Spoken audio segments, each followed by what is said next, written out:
오늘 로마서 11장 17절로부터 24절 이 말씀으로 놀라운 은혜라는 제목으로 주님의 말씀을 증거하겠습니다. 오늘 로마서 11장 17절에 보면 또한 가지 얼마가 꺾이었는데 돌 감람나무인 네가 그들 중에 젖붙임이 되어 참 감람나무 뿌리에 진액을 함께 받는 자가 되었은즉 이렇게 말씀하시죠. 지금 사도 바울이 이제 비유를 하는 것입니다. 유대인을 참 감람나무, 원래 아브라함의 언약 가운데 있었던 그 민족을 참 감람나무라고 이렇게 표현하는 거죠. 그 뿌리가, 그 뿌리는 그 언약을 상징하는 겁니다. 아브라함의 언약 가운데 있었던 그것을 말하는 거예요. 그런데 그 언약은 원래 누구에게 속하는 거였냐면 이스라엘 민족들에게 속하였던 것이죠. 그런데 그 참 감람나무 가지에 돌 감람나무라고 표현한 이 돌 감람나무는 우리 같은 이방인을 말합니다. 이스라엘 민족이 아닌 이방인을 돌 감람나무라고 표현하는 거예요. 그러니까 참 감람나무와 돌 감람나무 두 개가 있죠. 그런데 참 감람나무의 가지가 얼마가 꺾였다고 지금 말하는 거예요. 가지 얼마가 꺾였는데 이렇게 17절에 말하잖아요. 이거는 뭐냐면 유대인 중에 일부가 불신앙으로 인해서 유기된 자들을 말한 거. 우리 지난주에 설명을 했었습니다. 그죠?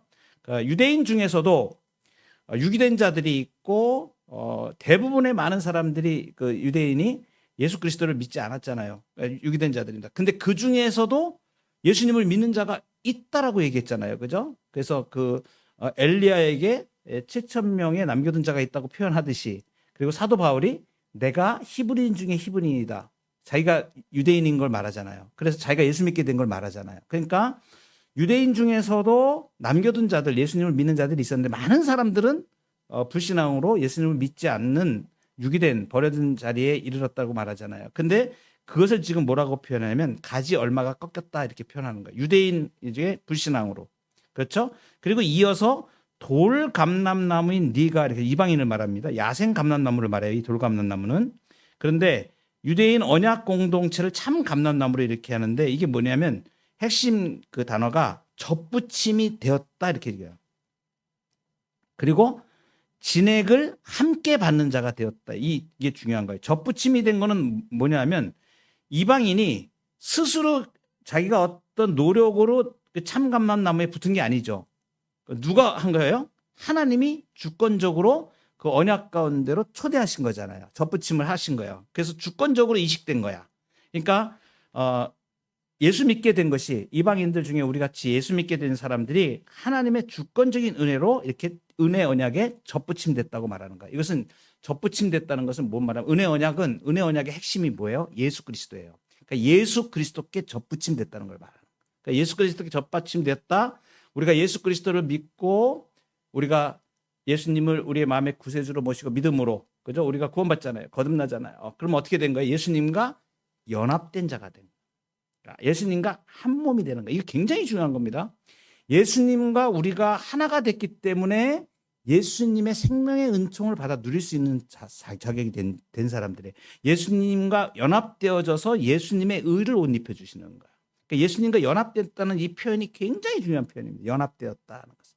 이게 돌 감람나무였는데 은혜 언약의 뿌리가 예수 그리스도예요. 은혜 언약의 뿌리. 그 뿌리에 우리가 그 나무에 젖붙임을 받았다고 말합니다. 그래서 어떻게 돼요? 뿌리의 진액을 함께 받는 자가 됐다라고 이렇게 표현하고 있죠. 이게 뭐냐면 그리스도와의 신비적인 연합을 통해서 언약의 모든 풍성한 그 혜택에 우리가 동참하게 되었다는 것은 놀라운 일입니다. 돌 감람나무였어요. 버려진 거예요. 멸망할 자식들이었어요. 그런데 생명의 은총을 받게 되었다는 것을 말합니다.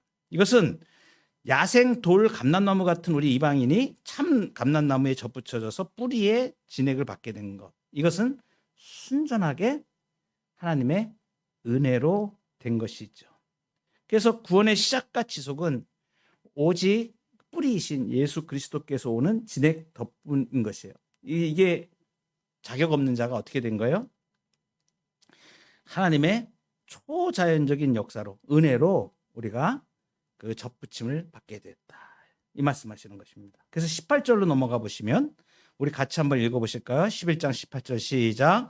그 가지들을 향하여 자랑하지 말라. 자랑할지라도 네가 뿌리를 보존하는 것이 아니요 뿌리가 너를 보존하는 것이니라. 그러니까 지금 이제 이방인 성도들을 향해서 하시는 말씀이에요. 우리를 향해서 하시는 말씀이에요. 자랑하지 말랍니다. 우리의 구원이 우리에게서 난 것이 아니에요. 그러니까 자랑하지 말라고 얘기하는 거예요. 그러니까 이스라엘 민족들을 업신여기지 말고 비방하지 말고 자랑하는 걸 금해라. 왜 그러냐면 우리가 접붙임을 받았는데 우리가 뿌리를 보존하는 것이 아니고 뿌리가 나를 보존하는 것입니다. 원리를 설명하는 거예요. 그죠? 그러니까 우리는 그냥 예수 그리스도의 뿌리 가운데로 접붙임 받았으니까 신자에게 남는 것은 뭐예요? 자랑하는 것이 아니에요. 구원은 우리의 공로로 된 것이 아니고 우리가 교만하면 안 되는 거예요. 구원의 주권성. 우리는 그냥 하나님의 은혜로 거저 주시는 은혜로 예수 그리스도의 은혜 언약 가운데로 우리가 뿌리 가운데로 붙여졌다. 그래서 신자의 구원은 이 구약에서부터 쭉 완성된 하나님의 신실한 언약의 뿌리에 전적으로 의존되어서 우리가 자랑할 게 아무것도 뭐만 자랑하는 거예요? 오직 예수 그리스도의 대속의 의만이 우리의 유일한 기초이다.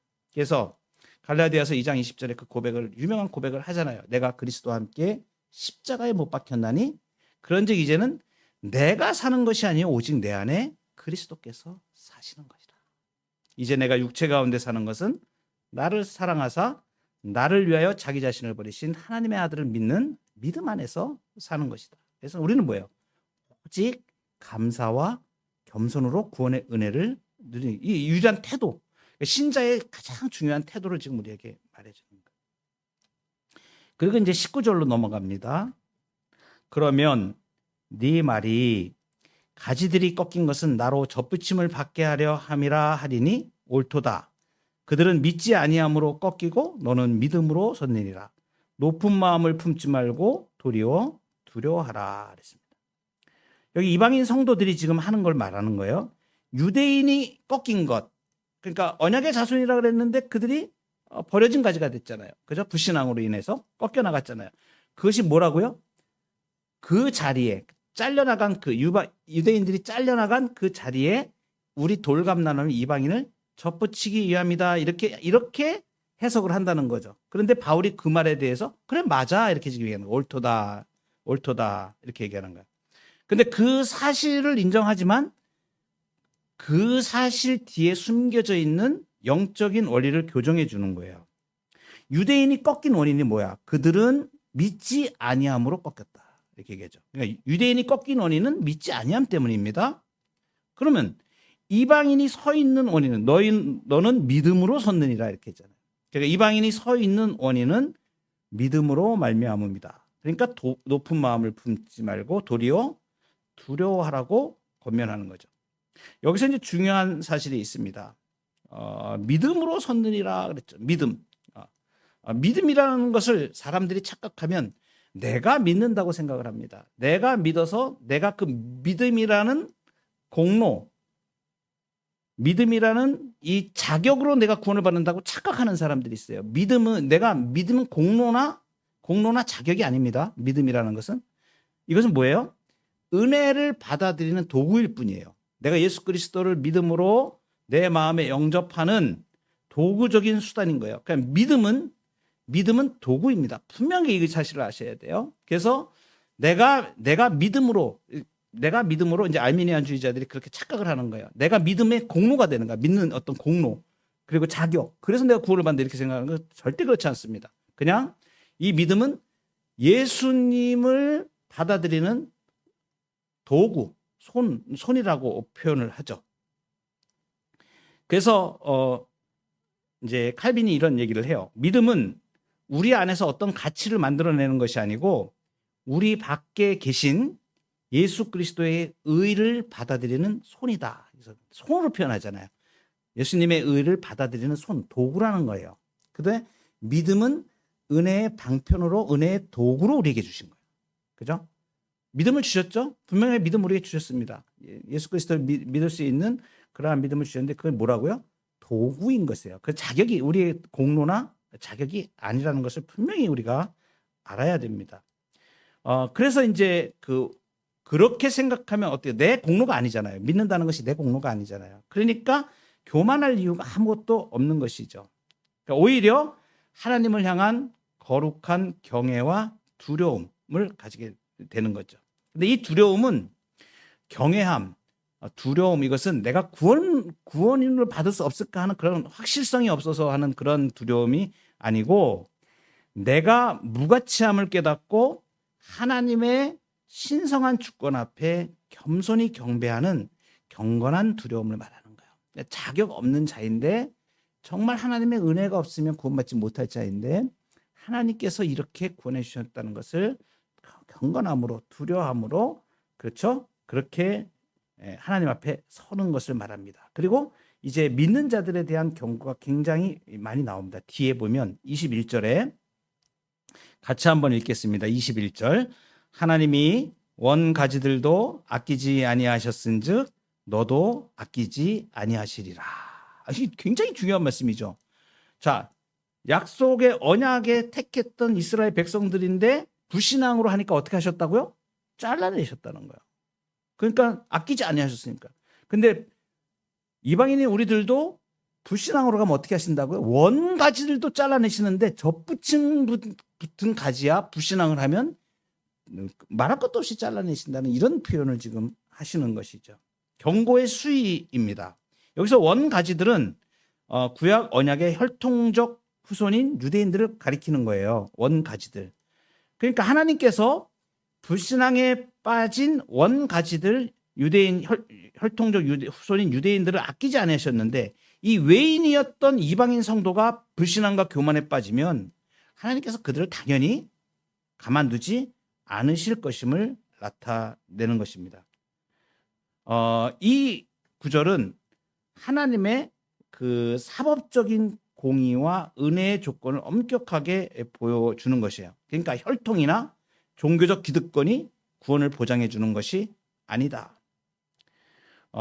이것은 이제 중요한 의미가 있는데, 이 말씀은 어떤 개별 성도들이 구원받은 자가 다시 구원이 취소된다거나 그런 뜻으로 말하는 것은 아니에요. 분명히 아셔야 됩니다. 이것은 뭐예요? 이방인 교회라는 집단 전체가 자만해가지고 복음의 참된 믿음에서 떠나게 되면 하나님께서 반드시 징계와 심판을 하신다는 것을 경고하는 말씀입니다. 그래서 하나님은 당신의 자녀라고 할지라도 교만에 빠질 때 아버지로서 거룩한 징계를 내리십니다. 그래서 이제 신앙에서 가장 중요한 것이 있어요. 여러분, 이제 착각하는 사람들이 있어요. 내가 구원받았어. 나는 내 구원은 취소되지가 않아. 그러니까 나는 마음대로 살아도 돼. 이렇게 생각하는 사람들이 있다는 것을 말하는 거예요. 로마서에서 가장 중요하게 다루는 문제 중에 하나입니다. 우리의 구원은 취소가 되지 않습니다. 그죠? 예수 그리스도 안에서 완전히 영원한 구원을 얻었잖아. 그러니까 마음대로 살아도 나는 반드시 구원받아. 여러분, 이것이 성립하는 거, 이론적으로 말할 때는 이게 성립할 수 있어요. 그런데 진짜 구원의 은혜를 누리는 자는 자기를 절대 방종에 내놓지 않습니다. 왜 그러냐면 그 구원의 은혜를 받은 것 안에 하나님의 은혜 안에 신실하게 자신의 삶을 드리는 것이 포함되어 있기 때문에 그래요. 그래서 이제 논리적으로는 이렇게 사람들이 얘기를 합니다. 그러니까 내가 구원받았으니까 나는 구원에 취소되지 않아? 이렇게 생각하지 말라는 거예요. 뭐예요? 원가지들도 잘라나가는 그러한 일을 하시는데, 불신앙으로 살면 어떻게 하신다는, 하나님께서 징계하신다는 것을, 그래서 하나님의 공의로우심, 준엄하심, 인자하심과 준엄하심이 같이 있어요. 함께. 굉장히 중요한 이제 신학적인 그 내용이 들어옵니다. 여러분, 이거 생각하시면 돼요. 우리가 하나님의 성품을, 속성을 말할 때에 하나님이 인자하시죠. 인자하신 하나님이세요. 그런데 악에 대해서, 불의한 것에 대해서 하나님 어떻게 하십니까? 준엄하심이 있어요. 공의로우심이 있어요. 그러면 우리가 하나님의 성품을 말할 때 하나님의 성품은 이러한 성품도 여러 가지 성품들이 있지만 그 성품을 하나로 가지고 계신 분이에요. 하나님이. 그래서 우리가 이제 하나님의 단일성이라고 얘기합니다. 속성의 단일성. 이게 굉장히 중요한 거예요. 그러니까 무한, 영원, 불변하는 하나님의 모든 속성들을 우리가 얘기할 때 하나님이 어떤 분이신가 이렇게 쭉 우리가 얘기할 때 두 가지가 대별이 되잖아요. 인자심과 공의로우심. 요것만 생각할 때 한번 우리가 생각을 해보세요. 사람에게도 이런 일들이 있어요. 자식들을 양육을 할 때 부모가 인자하죠. 아이들 자기 자녀들에 대해서 사랑으로 돌보잖아요. 그죠? 그런데 잘못했을 때는 어때요? 잘못했을 때도 그냥 사랑으로 다 덮어요? 잘못했을 때는 준엄하심이 있잖아요. 준엄함이 있잖아요. 공의로움이 있잖아요. 그런 건 안 돼. 그렇게 하면 안 돼. 그러면 잘못하는 거야. 그것은 벌 받는 거야. 가르쳐 주잖아요. 똑같은 거예요. 그것이 그 인자심과 공의로우심이 지금 함께 있잖아요. 함께. 하나님의 속성의 안에 그것이 단위로 있다는 거예요. 그래서 어떻게 하십니까? 인자심, 준엄하심. 그러니까 불신앙으로 넘어지는 자들에게는 어때요? 준엄하신 거죠. 그런데 은혜를 신뢰하며 그 안에 머물러 있는 자들에게는 하나님의 무한하신 선하심이 계속된다는 것을 말씀하시는 것입니다. 그래서 22절에 보면 그러므로 하나님의 인자하심과 준엄하심을 보라. 그러니까 인자하심, 준엄하심 말씀드렸습니다. 인자하심은 사랑이라고 표현하면 되고 준엄하심은 공의로우심이라고 보시면 됩니다. 보라, 넘어지는 자들에게는 준엄하심이 있으니, 그러니까 불신앙으로 가는 자들을 말하는 거예요. 너희가 만일 하나님의 인자심에 머물러 있으면, 그것은 이게 하나님의 말씀에 잘 순종하고 하나님 뜻대로 살아가는 자들을 말하는 거야. 그러면 그 하나님의 인자심이 너희에게 있으리라. 근데 그렇지 않으면 어떻게 하는 거야? 너도 찍히는 바 될 수 있다. 경고의 말씀이죠. 그러니까 하나님의 선하심은 무조건적인 방종을 허용하는 게 아니에요. 그러니까 구원받았으니까 내 마음대로 행해도 된다? 아니다는 거죠. 그죠? 성도로 하여금 그 은혜 안에 계속 머물도록 이끄는 거룩한 견인의 방편이 되는 거. 하나님의 선하심입니다. 그래서 머물러 있다는 것은 인간의 공로가 아니고 성령의 역사에 순종하는 참된 믿음의 삶인 것이죠. 그러니까 내가 성도로서 이 땅을 살아가면서 성령의 인도하심 가운데 계속하여 머물러 있는 것. 그죠? 그래서 이제 요 구절의 결론을 말씀드리면 하나님께서 의롭다고 하신 자들은 영원히 버림받지 않죠. 그렇죠? 분명합니다. 우리의 구원은 결코 취소되지 않습니다. 왜 그렇습니까? 하나님의 선택의 그 구원의 근거가 있기 때문에. 그래서 예수 안에서 우리를 부르시고 영원히 그 약속이 변하지 않으세요. 그래서 우리의 구원은 취소되지 않습니다. 영원히 우리는 구원받은 자들입니다. 영원히 버림받지 않지만 그 견인의 은혜는 반드시 어디에서 이루어지는 거예요? 신자가 복음의 은혜 안에 겸손히 머무르는 삶을 통해서만 나타납니다. 불신앙을 통해서 나타나는 것은 아니다는 거죠. 그래서 그 열매를 보면 그 뿌리를 알 수 있다고 얘기하죠. 오늘 오전에도 그 말씀을 드렸잖아요. 그죠? 의인과 악인에 대한 말씀은 구별을 잘해서 제가 말씀을 증거했습니다. 자문의 말씀을 통해서. 그죠? 성도는 성도에게도 악인의 길이 있다고 말씀드렸잖아요. 그죠? 그래서 그 원래 악인은 뿌리가 악하기 때문에 악한 열매들을 맺는다. 그래서 예수님이 말씀하신 마태복음 7장에 좋은 나무가 좋은 열매를 맺고, 그죠? 악한 나무가 악한 열매를 맺는다. 그 말씀의 표현대로 뿌리가 열매를 결정한다는 부분을 말씀을 드렸잖아요. 그죠? 근데 우리는 예수 그리스도 안에 뿌리를 내린 자는 우리가 영원히 구원받아도 마음대로 행해야 된다는 거 아니잖아요. 마음대로 막 악한 열매들 맺는 게 아니잖아요. 이상하잖아요, 그거는. 벌써 이치가 안 맞잖아요. 예수 그리스도 안에 뿌리를 내린 자는 반드시 예수 그리스도의 진액을 받아서 그 예수 그리스도의 좋은 열매를 맺게 돼 있어요. 그게 뭐예요? 성령의 열매예요. 그죠? 성령의 열매는 하나입니다. 하나인데 여러 가지로 표현이 되죠. 그죠? 사랑과 희락과 화평과 이렇게 쭉 나가잖아요. 성령의 9가지 열매.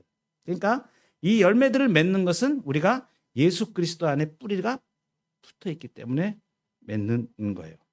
그래서 신자는 반드시 이것을 알아야 영원히 버림받지 않아. 우리의 구원은 취소가 되지 않아. 그런데 그 은혜는 우리가 복음의 은혜 안에 겸손히 머무르는 삶을 통해서 반드시 나타나게 돼 있다. 그죠? 이것을 꼭 기억해야 됩니다. 그래서 이제 23절로 넘어가시면 그들도 믿지 아니하는데 머무르지 아니하면 접붙임을 받으리니 이는 그들을 접붙이실 능력이 하나님께 있습니다. 그랬습니다. 이 그들도 하는 거 유대인들을 말합니다. 자, 이제 불신앙에 처해 있던 유대인들, 그죠? 가지가 잘려 나갔잖아요. 근데 믿지 아니하는데 머무르지 아니하면 이게 뭐예요? 회개의 역사가 일어나는 거죠. 믿는 대로 돌아오는 거잖아요. 그러면 어떻게 한다고? 다시 접붙임을 받는다. 원가지들도. 이게 뭐예요? 접붙이실 능력이 하나님께 있으리라. 그러니까 유대인을 향한 희망의 메시지예요. 이 말씀은. 그러니까 유대인들이 불신앙에 머무르지 않고 그러면 불신앙에 머무르지 않으면 다시 접붙임을 받을 것이다. 그런데 이 그렇게 구원시키고 회복시키는 능력이 누구에게 있으시다? 하나님께 있다는 거죠. 자, 이제 일관된 논리가 나오죠. 이 로마서의 굉장히 중요한 구원의 진리들을 일관되게 이렇게 바울 사도를 통해서 우리에게 주시는 말씀이 있습니다. 유대인들에게 불신앙이 임해가지고 어떻게 됐어요? 이방인은 우리가 구원을 받게 되었잖아요. 그래서 이걸 뭐 때문에 그랬다고요? 그들로 시기하게 하기 위해서. 우리는 예수님을 믿지 않았는데 저 사람들이 예수님을 믿네? 저 하나님의 은총을 받네? 원래 우리가 하나님의 언약 가운데 있었던 사람들인데 우리는 하나님의 언약에서 떨어지고 저 사람들이 구원을 받네? 그러니까 어떻게 되는 거야? 정신을 차리고 다시 하나님께로 돌아가는 사람들이 유대인 가운데 나타나는 거예요. 이것이 하나님의 구원의 섭리라고 우리에게 설명을 해주시는 거예요. 그죠? 그러니까 놀라운 거예요. 그러니까 유대인이든 이방인이든 모든 민족 중에서 예수 그리스도를 통한 구원을 이루시는 것입니다. 그래서 아브라함의 자손이 누가 아브라함의 자손이에요? 예수 그리스도를 믿는 자들. 그래서 그 갈라디아서의 말씀을 제가 드렸잖아요. 아브라함에게 복음을 전했다 이렇게 말씀하시잖아요. 표현이. 너무 놀라운 표현이에요. 신약에 나오는 표현들을 보면 아브라함에게 복음을 전했다. 근데 그 복음이 내용이 뭐예요? 너는 모든 족속에 복이 될지라. 너는 복이 될지라 그랬잖아요. 그 무슨 말씀이에요?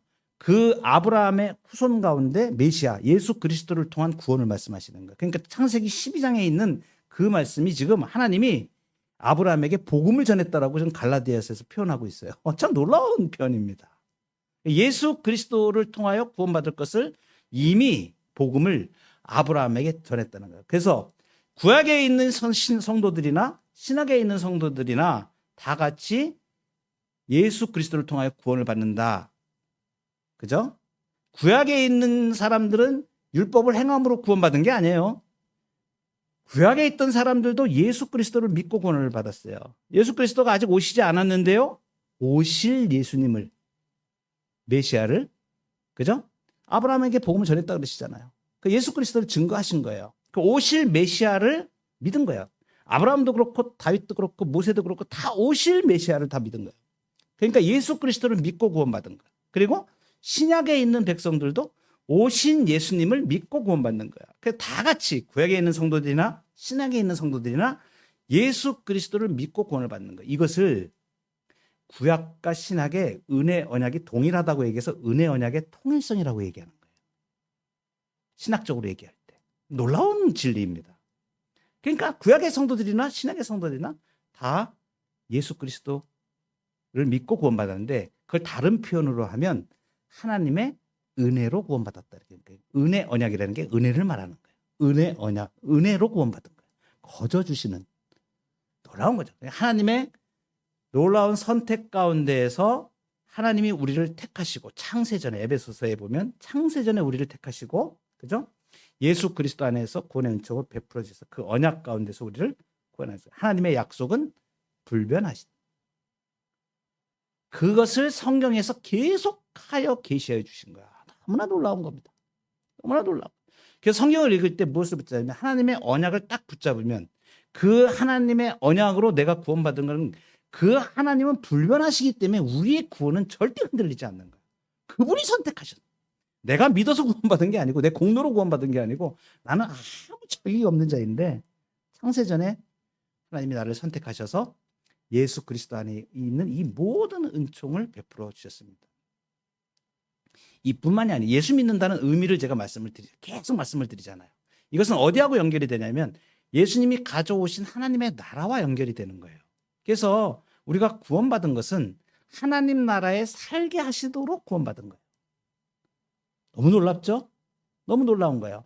그래서 하나님 나라에 우리가 살고 있는 거야. 그리고 아직 다 완성되지는 않았어요. 하나님 나라가. 예수님이 가져오셔가지고 하나님 나라 천국을 가져오셨잖아요. 그래서 우리가 천국에 지금 살고 있어. 천국의 맛을 보고 살고 있어. 그런데 아직 다 완성되지는 않았는데 마지막 새 예루살렘 성, 마지막 새 예루살렘 다 천국이 완성될 때 우리는 무한한 영광 중에 하나님과 함께 모든 영광을 누리는 자들이에요. 근데 그 맛을 지금 이 하나님 나라에서 살고 있잖아요. 그 더 놀라운 거. 그 하나님 나라에 우리가 사는데 그 하나님 나라에 살게 하신 그 하나님은 그 하나님 나라에 살 수 있도록 필요한 영적인 모든 자산을 우리에게 주셔요. 형통함과 번영의 복과 이런 모든 복을 내주세요. 그것을 우리가 주기도문 할 때 아우자라고 우리가 표현합니다. 이 원리를 잘 기억하시기 바랍니다. 하나님 나라에 살게 하시기 위해서 그 모든 영적인 은총을 다 주시는 거야. 죄와 싸워 이겨낼 수 있는 성령의 권능을 허락하여 주시고, 그죠? 그 모든 지혜를 허락하여 주시고, 이 땅을 분별할 수 있는 모든 판단력 다 허락하시고, 하나님의 그 보호하심과 자녀로서의 모든 특권을 누리고 예수 그리스도의 은총으로 이 땅을 살아갈 수 있도록 모든 조건들을 다 공급해요. 완전하신 하나님이세요. 완전하신 하나님. 여러분, 이 사실을 깨닫게 되면 우리가 예수님을 믿고 지금 신자로 이 땅을 살아가는 이 복은 세상의 어떤 복으로도 비교할 수 없어요. 이 사실을 깨달아야 돼. 이 사실을 알아야 돼.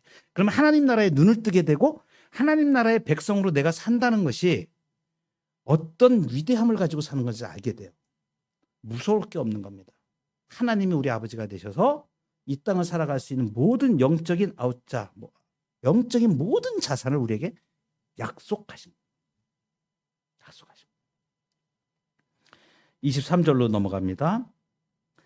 23절, 그들도 믿지 않은데 머무르지 아니하면 접붙임을 받으리니 이는 그들을 접붙일 능력이 하나님께 있음이라. 그래서 불신앙에서 다시 돌아서게 되면 그 하나님이 다시 이 이스라엘 백성들도 구원하실 수 있으시다라고 지금 이 말씀을 하시는 것이죠. 이게 구원의 주체가 전적으로 하나님이심을 보여주는 거예요. 그러니까 불신앙에 빠진 완악한 유대인의 마음을 돌이켜서 다시 그리스도라는 본 나무에 붙이시는 이 은혜의 역사를 이루시는 분은 하나님이시다. 그래서 유대인들이 그 회복하는 것이 불가능해 보이는 순간에도 우리는 하나님의 전능하신 능력을 바라봐야 된다.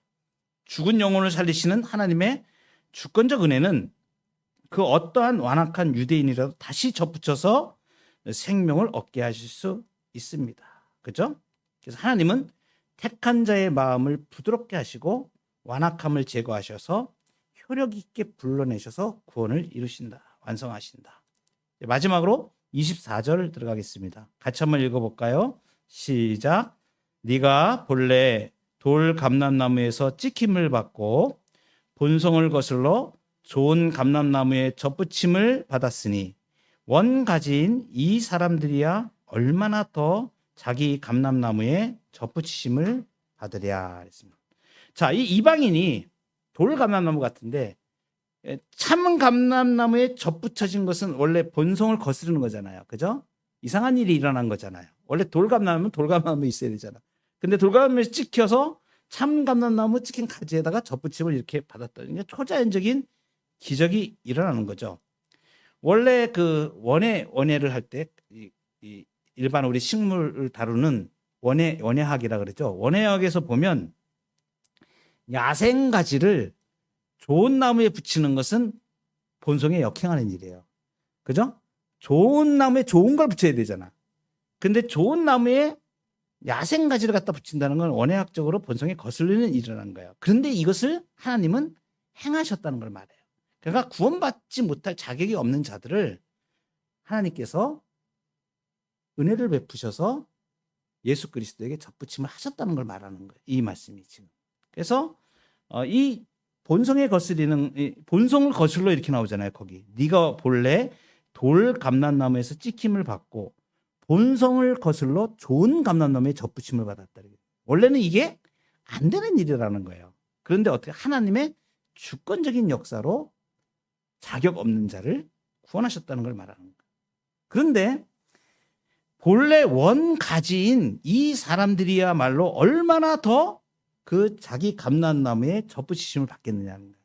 자, 자격 없는 돌감나무 같은 자들도 접붙임을 했는데 원래 가지인 그 감람나무 가지는 얼마나 더 접붙임을 잘 하실 수 있겠느냐라고 지금 당연한 일이다. 그는 본성에 부합하는 일이잖아요. 원래 가지니까 그것을 붙이는 거. 그러니까 유대인 중에서 불신앙에서 다시 신앙으로 돌아오는 자들을 붙이시는 것은 하나님의 놀라운 주권적인 일이다. 그래서 이것은 뭐냐면 하나님의 은혜가 지닌 그 구속사의 완벽한 통일성을 말하는 것입니다.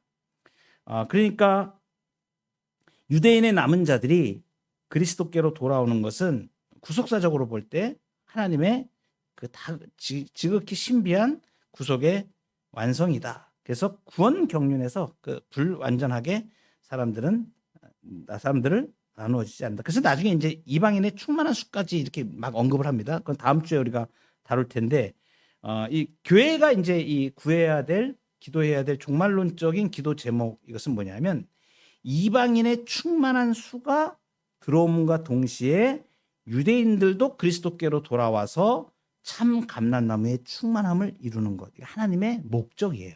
그러니까 이방인 중에서도 하나님이 택한 백성들 다 구원하시고, 그죠?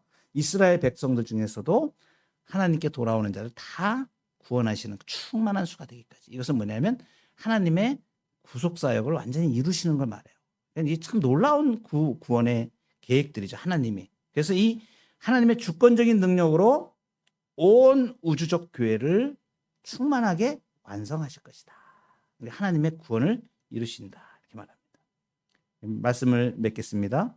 우리는 본래 아무런 열매를 맺을 수 없었던 야생 돌 감람나무였습니다. 그러나 하나님께서 정말 초자연적인 역사로 본성을 거슬러서 우리를 예수 그리스도라는 참 감람나무에 접붙여 주셨고 그분의 십자가 보혈의 진액을 받아서 살아가게 하셨습니다.